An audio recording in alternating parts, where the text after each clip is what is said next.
Reading through the Bible in 1 year, June 4th, Deuteronomy chapter 8, Psalm 91, Isaiah 36, and Revelation chapter 6. All the commandments that I am commanding you today, you shall be careful to do, that you may live and multiply, and go in and possess the land which the Lord swore to give to your forefathers. You shall remember all the way which the Lord the Lord your God has led you in the wilderness these 40 years, that he might humble you, testing you to know what was in your heart, whether you would keep his commandments or not. He humbled you and let you be hungry, and fed you with manna which you did not know, nor did your fathers know, that he might make you understand that man does not live by bread alone, but man lives by everything that proceeds out of the mouth of the Lord. Your clothing did not wear out on you, nor did your foot swell these 40 years. Thus you are to know in your heart that the Lord your God was disciplining you, just as a man disciplines his son. Therefore you shall keep the commandments of the Lord your God, to walk in his ways and to fear him. For the Lord your God is bringing you into a good land, to a land of brooks of water, of fountains and springs, flowing forth in valleys and hills, a land of wheat and barley, of vines and fig trees and pomegranates, a land of olive oil and honey, a land where you will eat food without scarcity, in which you will lack nothing, a land whose stones are iron, and out of whose hills you can dig copper. When you have eaten and are satisfied, you shall bless the Lord your God for the good land which he has given you. Beware that you do not forget the Lord your God by not keeping his commandments and his ordinances and his statutes, which I am commanding you today. Otherwise, when you have eaten and are satisfied and have built good houses and lived in them, and when your herds and flocks multiply, and your silver and gold multiply, and all that you have multiplies, then your heart will become proud, and you will forget the Lord your God, who brought you out from the land of Egypt, out of the house of slavery. This is the same thing we talked about before, about a person who, when things are going bad, when they have cancer, when they're struggling in their family, when they're struggling financially, when there's stuff going on in the world that scares them, they come back to church to get that peace and security. And they make a bunch of promises to God, but the minute things get better, they're like, oh, no, I did this all myself. I don't need God to do anything for me. I'm my own man. I can stand up and do whatever. No, that's exactly what's happening here. God gives them good things for obedience, and then when they receive those blessings, they attribute the blessings to themselves and walk away from God. That's what he's warning them not to do.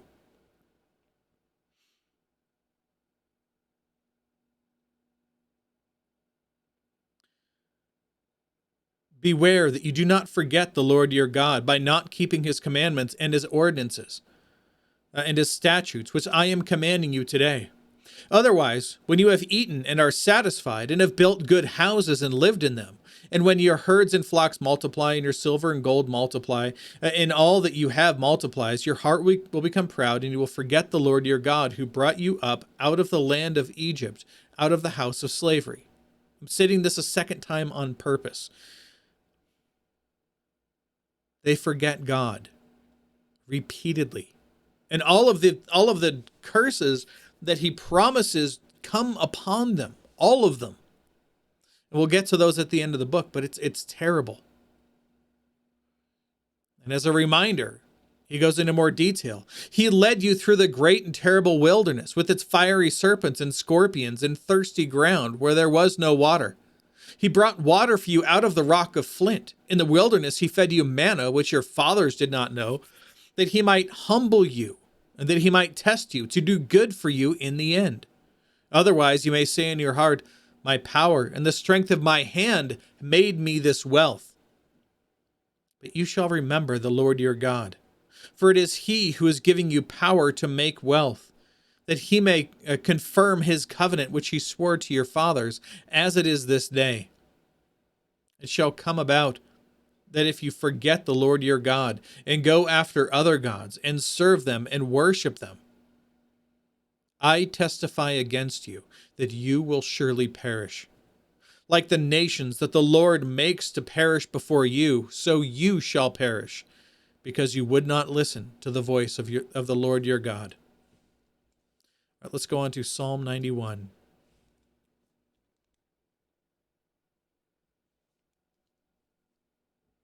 He who dwells in the shelter of the Most High will abide in the shadow of the Almighty. I will say to the Lord, my refuge and my fortress, my God in whom I trust. For it is he who delivers you from the snare of the trapper and from the deadly pestilence. He will cover you with his pinions. Under his wings you may seek refuge. His faithfulness is a shield and a bulwark. You will not be afraid of the terror by night, or of the arrow that flies by the day. I'm checking the notes over here to make sure that they're going to roll properly. Of the pestilence that stalks in darkness, or of the destruction that lays waste at noon. 1,000 may fall at your side, and 10,000 at your right hand, but it shall not approach you. You will only look on with your eyes and see the recompense of the wicked. For you have made the Lord my refuge, even the Most High, your dwelling place. No evil will befall you, nor will any plague come near your tent. He will give his angels charge concerning you, to guard you in all your ways. They will bear you up on their hands, that you do not strike your foot against a stone. You will tread upon the lion and the cobra, the young lion and the serpent you will trample down. Because he has loved me, therefore I will deliver him. I will set him securely on high, because he has known my name. This is what God says about his anointed. He will call upon me, and I will answer him. I will be with him in trouble. I will rescue him and honor him. With a long life I will satisfy him. I will let him see my salvation. And that's all the notes. Let's go on to Isaiah 36. Sennacherib. This one's fun. We get to learn about the Rabshakeh. Word him up.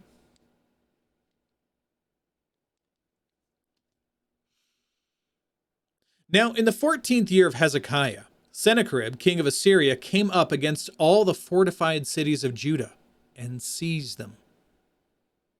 And the king of Assyria sent Rabshakeh, or it's also known as the Rabshakeh. It's a title for like the commander of his armies, from Lachish to Jerusalem to King Hezekiah with a large army. And he stood by the conduit of the upper pool on the highway of the fuller's field. Then Eliakim, the son of Hilkiah, who was over the household, and Shebna the scribe, and Joah the son of Asaph, the recorder, came out to him. Then Rabshakeh said to them, Say now to Hezekiah, Thus says the great king, the king of Assyria. What is this confidence that you have? I say, your counsel and strength for the war are only empty words. Now, on whom do you rely that you have rebelled against me? Behold, you rely on the staff of this crushed reed, even on Egypt, on which if a man leans, it will go into his hand and pierce it. So is Pharaoh, king of Egypt, to all who rely on him. But if you say to me, We trust in the Lord our God, is it not he whose high places and whose altars Hezekiah has taken away, and has said to Judah and Jerusalem, You shall worship before this altar? Bit of a history here. So remember how I said before how the people will turn away from God, right? The people of Egypt are going to, not Egypt, sorry, the people of Israel are going to split into two separate kingdoms, the northern and the southern kingdom. And one will be the 11 tribes of Israel, really the 10 tribes of Israel. And then the other one will just be Judah. And Judah's going to remain in Jerusalem and in the area surrounding Jerusalem, right? So immediately after this happens, and again, we're going to get to that story in a little bit, but immediately after that happens, because they don't want to go to Jerusalem to worship, their new king for Israel sets up for them in Samaria a he goes up on a very high hill. He puts up an altar and he makes for them golden calves to worship and said, "Here are your new gods." And the people said, "Sweet, we'll worship those instead." That's about how it took place. Now, there were a lot of people who defected at that point and came back to Judah and said, "We don't want to worship with them. They're not worshiping the true God." And in Judah, for a while, they continued to worship the true God. But this is the same thing that happens. And it starts to slip away. First, it does so in Israel, right, with the other 10 tribes. Then the same thing comes in and starts to corrupt the people of Judah. So they set up all of on every high hill, and under every green tree, they set up these altars for orgies and for sacrifice to all of the gods of the people around them, not to the true God, but to the gods of the people around them. Now, when Hezekiah became king, he is a good king, and he, unlike almost all of the kings before him, actually destroyed all of those altars. I mean, yeah, even the good kings that came in, they certainly set up their own rule, not their own rule, but they set up as part of their rule, the people to come back and worship God properly at the temple in Jerusalem. But he didn't go and destroy all their altars. Hezekiah destroyed their altars. So this is what we're seeing. And this is what the Rabshakeh is telling, again, openly for everybody to hear, but specifically these are being written down to go to Hezekiah. That's why he's saying, is it not he whose high places, again, the God of Judah, right? Not the God of Israel. This is the God of Judah that you're worried about, that you think is going to save you. That's what the Rabshakeh is saying. Is it not he, this God, whose high places and whose altars Hezekiah has taken away, and has said to Judah and to Jerusalem, "You shall worship before this altar"? Again, he sees this from an outside perspective. He's not a Jew. He doesn't understand the historicity behind all of these things. It doesn't make sense to him. All he sees is there's a new king who came in and destroyed all these altars that everybody was worshiping at before, happily, right? To all the other gods around them. And now he's like, no, you're going to come and you're going to worship at the main altar here in Jerusalem, right? And so that's why the Rabshakeh is coming up and mocking him in this way. Again, not understanding God, but in so doing, he is mocking God by saying, "You think this God can save you?" Let's go on. "Now, therefore, come and make a bargain with my master, the king of Assyria, and I will give you 2,000 horses if you are able on your part to set riders on them," saying, "I don't think you have enough people to do battle with us. How then can you repulse one official of the least of my master's servants and rely on Egypt for chariots and horsemen? Now, I have come up without the Lord's approval against, this land, let me restate this. Have I now come up without the Lord's approval against this land to destroy it?" He's saying, look, your God, Yahweh, Jehovah, absolutely, he's the one who told me, go destroy these people. He's so mad at you for taking down his temples and for taking down his altars. He's so mad, he sent me to destroy you. That's what he's saying. "The Lord said to me, go up to this land and destroy it." Then Eliakim and Shebna and Joah said to Rabshakeh, "Speak now to your servants in Aramaic, for we understand it, and do not speak with us in Judean," Hebrew, "in the hearing of the people who are on the wall." But the Rabshakeh said, "Has my master sent me only to your master, and to speak to you these words, and not to the men who sit on the wall, doomed to eat their own dung and drink their own urine with you?" Again, all he's doing is he's just trying to convince the people that staying with Hezekiah and not defecting is the best thing to do. Sorry, is the worst thing to do. Totally went backwards on that. Then the Rabshakeh stood and cried with a loud voice in Hebrew. In the Hebrew language, and said, "Hear the words of the great king of Assyria. Thus says the king, do not let Hezekiah deceive you, for he will not be able to deliver you, nor let Hezekiah make you trust in the Lord, in your God," right? Saying, the Lord will surely deliver us. This city will not be given into the hand of the king of Assyria. Do not listen to your king Hezekiah. For thus says the king of Assyria, oh, you want to talk about a real king? He's my king, and he's far better than your king you have here. Make your peace with me, and come out to me, and eat each of his own vine and of his own fig tree, and drink each of the waters of his own cistern. He's like, look, I'm going to give you vineyards, man. You're going to have great, beautiful lands if you come to me. Nobody knows if that's true, but that's what they're saying. But already he's lying on behalf of the Lord, so probably not trustworthy. Until I come and take you away to a land just like your own land, a land of grain and new wine, a land of bread and vineyards. Beware that Hezekiah does not mislead you, saying, the Lord will deliver us. Has any one of the gods of the nations delivered his hand from the hand of great king of Assyria? Where are the gods of Hamath and Arpad? These are the other areas that they've already taken over. Where are the gods of Sepharvaim? And when have they delivered Samaria from my hand? Remember, this is the people of Israel that had broken off. They are now under the complete control of the king of Assyria. So now he's going after their neighbor and saying, look, even they couldn't save them. Don't you guys have the same gods? They couldn't save them then. Do you think they can save you now?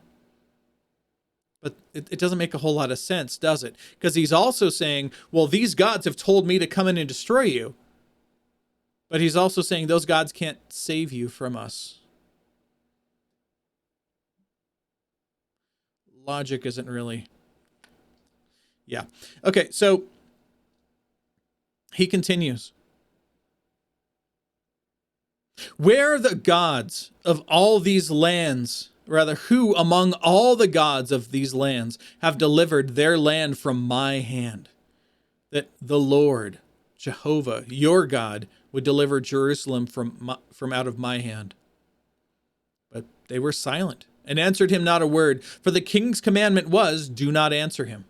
Then Eliakim, the son of Hilkiah, who was over the household, and Shebna the scribe, and Joah the son of Asaph the recorder, came to Hezekiah with their clothes torn, and told him the words of the Rabshakeh. Tomorrow, we see what a good king does when he's under threat. Let's move on to Revelation chapter 6. Ah, yes, the seals.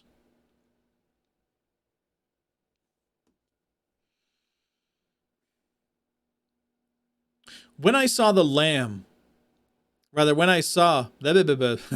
words are hard.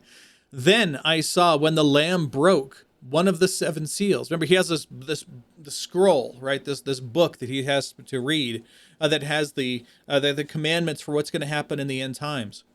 And it has 7 seals on it, and no one can open it except for the Son of Man, who was alive, and then he was killed, and now he's alive and yet lives. So now, this Lamb is opening it. He broke one of the 7 seals, and I heard one of the 4 living creatures saying with a voice of thunder, "Come." And I looked, and behold, a white horse, and he who sat on it had a bow, and a crown was given to him, and he went out conquering and to conquer. I'm going to bring this up here. Now, the white horse, on the basis of similarities with 19:11, which we're going to get to later, this is the coming of Christ, something that Jesus the Christ appears here, conquering through the gospel. More probably, the white horse symbolizes an evil figure who conquers through deceit. thus the evil calamity of verses 1 and 2 is a parallel to the calamities of verses 3 through 8, which we're about to see coming up. Then he broke the second seal, and I heard the second living creature say, "Come." And another, a red horse, went out, and to him who sat on it, it was granted to take peace from the earth, that men would slay one another, and a great sword was given to him. Bringing up the notes here so you can read those. Back in verse 5. When he broke the third seal, I heard the third living creature say, "Come." And I looked, and behold, a black horse, and he who sat on it had a pair of scales in his hand. And I heard something like a voice in the center of the living creature saying, "A quart of wheat for a denarius, and 3 quarts of barley for a denarius, and do not damage the oil and the wine." This one is famine. When the Lamb broke the fourth seal, I heard the voice of the fourth living creature saying, "Come." And I looked, and behold, an ashen horse, and he who sat on it had the name Death, and Hades was following with him. Authority was given to them over a fourth of the earth, to kill with the sword, and with famine, with pestilence, and by the wild beasts of the earth. When the Lamb broke the fifth seal, I saw underneath the altar the souls of those who had been slain because of the word of God, and because of the testimony which they had maintained. And they cried out with a loud voice, saying, "How long, O Lord, holy and true, will you refrain from judging and avenging our blood on those who dwell on the earth?" And there was given to each of them a white robe, and they were told that they should rest for a little while longer, until the number of their fellow servants and their brethren who were to be killed, even as they had been, would be completed also. So even when people are martyred, it is done specifically for the glory of God. It is done at the hand of God, who allows it to happen. Not that God causes the death, not that he's murdering them himself, but he's allowing the unregenerate, the unconverted people to heap more and more judgment on themselves through this process.